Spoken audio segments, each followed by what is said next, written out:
불교를 바로 보면 삶이 바로 보입니다. 안녕하세요. 불바보TV 목종입니다. 오늘은 서천의 조사, 제10대 조사 협존자를 말씀드리겠습니다.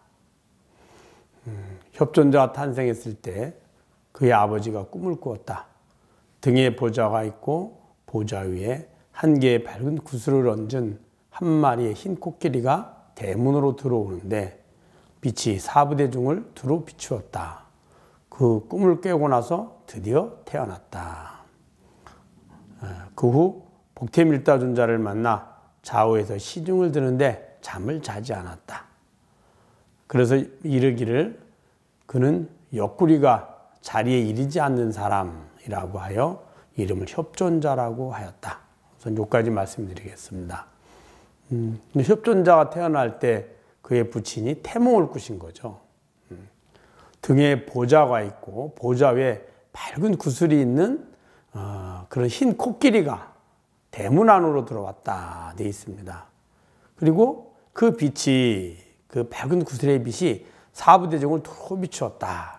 그 꿈을 깨고 나서 드디어 태어났다 되어 있습니다.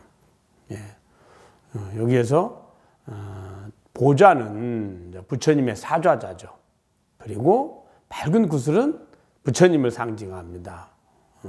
더 나아가서는 우리의 진여자성, 진리를 상징하죠. 그래서 깨달음의 빛, 진리의 빛, 밝은 구슬 의미합니다. 그래서 우리가 금강경을 말할 때 금강을 말하는 겁니다. 금강. 그리고 꿈을 깨고 나서 흰 코끼리는 이제 깨달음을 이룬다는 이제 코끼리가 성스러운 동물의 상징이거든요. 그래서 부처님이 깨달음을 이루어 부처가 될 그런 분을 잉태를 했다. 이런 것을 상징하고 있습니다. 그 복태밀다존자를 만나 좌우에서 시중을 드는데 잠을 자지 않았다. 잠을 자지 않았다. 이 말은 꼭 잠을 자지 않았다라기보단 그만큼 열심히 정진했다. 부지런했다. 우리가 이제 흔히 그러죠. 야, 저 사람은 하루 종일 잠도 안 자나 봐. 아마 24시간 일하는 것 같아. 이래 하죠. 그렇지만 누구도 24시간 일을 하지는 않습니다. 다른 사람에 비해서 쉬고 자는 것보다는 더 열심히 일한다는 것을 의미하는 것처럼 협존자가 태어나서 복태밀다존자를 만나서 하루 잠을 자지 않았다. 이런 것보다는 끊임없이 부지런히 정진했다. 이런 의미로 받아들이는 게 맞으리라 생각합니다. 그래서 그는 옆구리가 자리에 이르지 않는 사람, 즉 옆구리를 땅에 대고 자지 않는 사람, 이런 의미입니다. 그래서 이름을 협존자라고 하였다. 화시국에서 교화를 펴다가 한 나무 밑에서 쉬고 있는데 이름이 분하야사라는 어느 장자의 아들이 있었다. 그가 합장하고 앞에서 그를 협존자가 물었다. 그대는 어디서 왔는가? 저의 마음은 가지 않습니다. 그대는 어디에 머무는가? 저의 마음은 머물지 않습니다. 그대는 정에 있지 않은가? 모든 부처님도 또한 그렇습니다. 자, 여기까지 먼저 볼까요? 그래서 이제 이름이 협존자가 됐습니다. 그리고는 이제 법을 받고 나서 이제 널리 전법을 하다가 어느 날 화시국에서 전법을 하는 도중에 분하야사라는 이제 장자의 아들을 만나게 됩니다. 그래서 이제 그 분하야사를 만나서 물었습니다. 그래, 그대는 어디서 왔는가? 이제 법회에 참석을 하고 있으니 그대는 어디서 왔는가? 라고 물은 거죠. 그러자 저의 마음은 가지 않습니다. 여기서 저의 마음은 이렇게 이제 아마 의역을 했던 것 같은데 저는 가지 않습니다. 오고 감이 없습니다. 했을 겁니다. 왜냐하면 어디서 왔나는 뜻은 만약에 어디서 왔다면은 몸이 왔겠죠. 그리고 몸이 왔다는 건 어떻게 하나요? 마음이 아님이 서신을 통해서 내가 어디에서 어디로 왔다라고 생각합니다. 몸과 마음을 나로 여기는 중생들은 오고 감이 있습니다. 그래서 시간과 장소에 따라 끊임없이 움직이죠. 근데 시간과 장소란 그 본래 본성인 진여자성이 비춰진 마음의 모습이요 몸의 모습일 뿐입니다. 그러니 그 본성인 시간과 장소를 알고 있는 내 마음, 내 몸이 어디서 왔다라고 아는 주인은 항상 그 자리에 있죠. 그래서 오고 감이 없다. 그래서 불생불멸 이렇게 이야기하는 겁니다. 자, 근데 그대는 어디에 머무는? 그러면 어디서 왔냐고 그러니까 오고 감이 없습니다. 그럼 머무는 데는 어디냐? 오고 감이 없다니까 어디에 머물러 있을 거 아니에요? 어디서 머무냐? 그랬더니 저의 마음은 머물지 않습니다. 예. 저는 머물지도 않습니다. 무주죠, 무주. 예, 머문다면 머무는 나와 머무는 공간과 시간이 있어야만 합니다. 즉 대상이 있어야 되는 거죠. 그런데 나라는 바탕에 비춰진 마음의 모습이 시공을 결정하거든요. 예를 들면 영화를 볼 때 스크린에 나타나는 영화의 장면은 끊임없이 장면에 따라서 시공이 바뀝니다. 그런데 거기에 나오는 모든 시간과 공간은 스크린을 벗어날 수가 없죠. 스크린은 근데 움직이지 않죠. 항상 그 자리에 있죠. 그와 같습니다. 우리 진여자성이라는 바탕에 내 마음의 모습에 의해서 머문다, 온다, 간다, 태어났다, 사라졌다 이렇게 얘기합니다. 주인인 자성은 그 자리에 있죠. 그래서 머물지도 않습니다. 왜?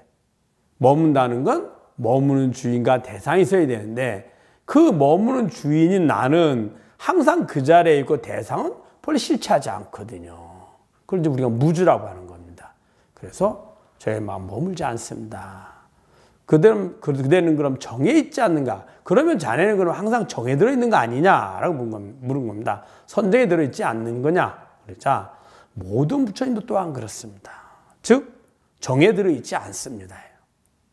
정이란 뭘까요? 한 생각에 집중한 상태죠. 한 생각에 집중을 하니 오고 감도 없고 항상 그 자리에 머물러 있거든요.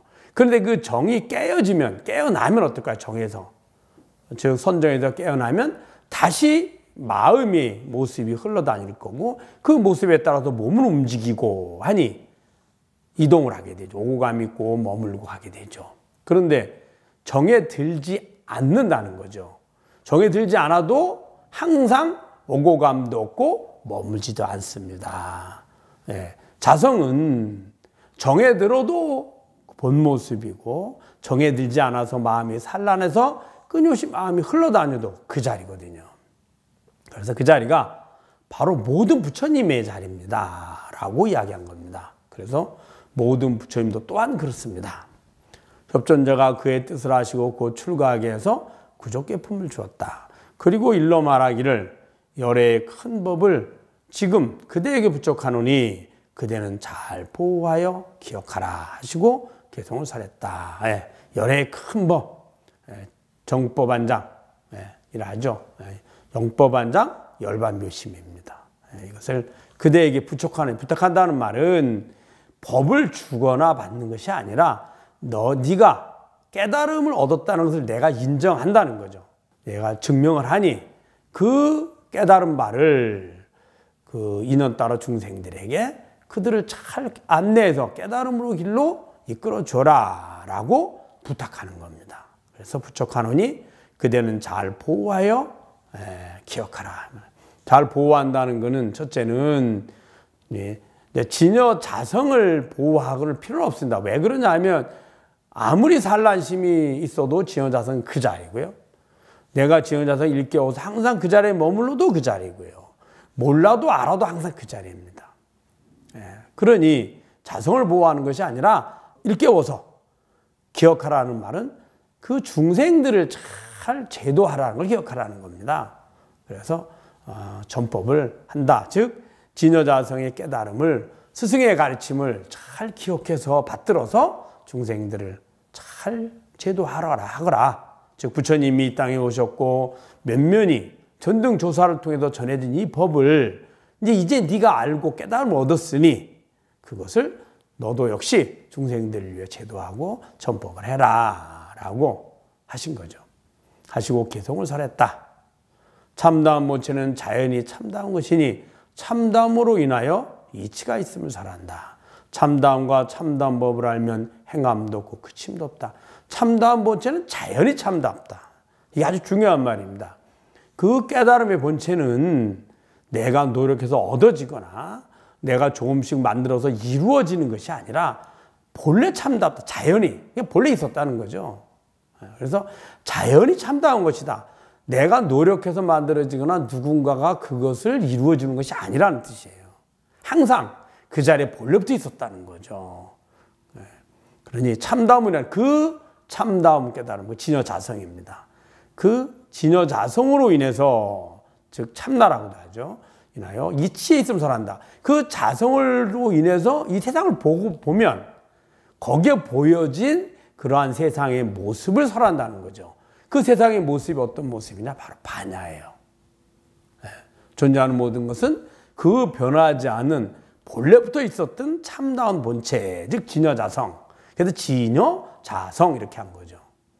거기에 비춰진 이 세상의 모습은 실체하는 것이 아니라 다 내 마음의 모습이었다는 거예요.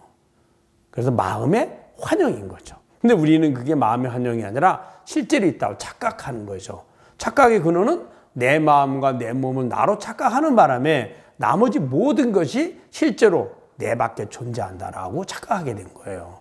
그래서 그것이 그렇지 않고 진여자성인 너의 본성, 즉 나의 본성, 나죠. 참납니다. 거기에 비춰진 마음의 환영임을 이야기한다. 그 환영임을 이야기한 것이 바로 부처님의 84,000 법문인 거예요.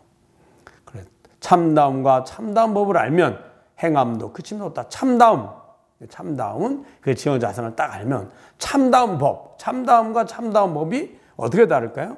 참다움 본래 있는 거예요, 내가. 그럼 참다운 법은 본인이 그 참다움을 딱 깨닫고 나면 그 참다움을 알아가는 방법이 있거든요. 그걸 우리가 방편이라고 하죠. 그걸 바로 부처님께서 알려주신 거예요. 내게 본래 있는 참다움을 깨달아 가는 방법. 그것이 참다운 법인 거예요. 정법이죠. 그것을 알면 행함도 끝임도 없다. 즉 내가 무엇을 행한다든지 혹은 행하지 않는다든지 정법이라든지 사법이라든지 중생이라든지 혹은 열반의 부처라든지 다 똑같이 자성에 비춰진 마음의 그림자입니다. 이것은 중생이야 라고 내가 아는 거고, 그래 이름을 부처라 해. 그것도 내가 아는 거죠. 그 아는 주인은 항상 그냥 나인 겁니다. 지금 내가 행하고 있어. 무엇을 마음을 행하고자 하는 마음이 생기고 그 마음을 내 몸을 통해서 안입이 설신을 통해서 실천해 가죠. 그 아는 것도 역시 안입이 설신 감각을 통해서 들어온 정보를 내가 아는 거예요. 그래서 다 행하든 행하지 않든 선이든 악이든 중생이든 부처든 생사와 열반이 다 똑같죠. 그래서 행함도 그침도 없다라고 말씀하신 겁니다. 협존자가 법을 부족하여 마치고 곧 열반에 들어 불을 일으켜 스스로 태우셨다. 이제 법을 부족했으니 당신의 인연이 다 했잖아요. 그래서 열반에 들어서 스스로 불을 일으켜서 스스로 태우셨다. 이래서 됐습니다. 여러분 잘 아셨죠? 깨달음의 본체는 나의 본성입니다. 나의 본성을 진여자성이라 합니다. 진여자성이란 참으로 변하지 않는 항상 같은 나 이런 뜻입니다. 그러면 깨달음의 본성이 변하지 않는 나이니 우리 일상사에서 변하는 것과 변하지 않는 것을 여러분들이 한번 구분해 보십시오. 그렇다면 변하는 것은 내가 아니고 변하지 않는 주인이 내가 나구나라는 걸 알게 됩니다. 이것이 바로 참다운 법이다 라고 말씀하신 겁니다. 참다운 본체는 자연히 참다운 것이니 참다움으로 인하여 이치가 있음을 설한다. 참다움과 참다운 법을 알면 행함도 없고 그침도 없다. 잘 아셨죠? 불교를 바라보면 삶이 바로 보입니다. 불바보TV의 목종이었습니다. 감사합니다.